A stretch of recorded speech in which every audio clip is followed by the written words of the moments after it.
Prokurori publik I Tetovës së bashku me një ekip nga SPV-ja Tetov dhe shërbimet inspektoriale kompetente kryen kontroll në një firmë të vendosur në zonën e lirë industriale, në afërsi të fshatit Saraçin të Tetovës, ku ditën e dieshme u helmuan 220 punëtorë të fabrikës Lear.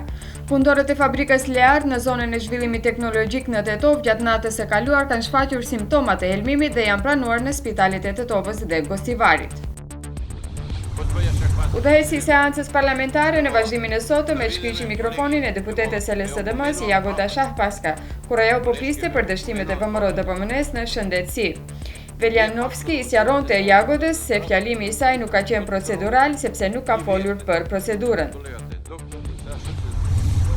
Situata në Maqedoni mund të dalë nga kontrolli sepse lideri I partisë së dytë më të madhe refuzon të jap mandatin për formimin e qeverisë në të cilën do të merrnin pjesë partitë e shqiptarëve lokal, deklaroi kryeministri shqiptar Edi Rama në një intervistë për një gazetë zviceriane. Në lidhje me akuzat se po përzihet në punët e brendshme të një shteti, Rama rikujtoi se Shqipëria asnjëherë nuk e ka vënë në dyshim emrin, gjuhën apo identitetin e shtetit.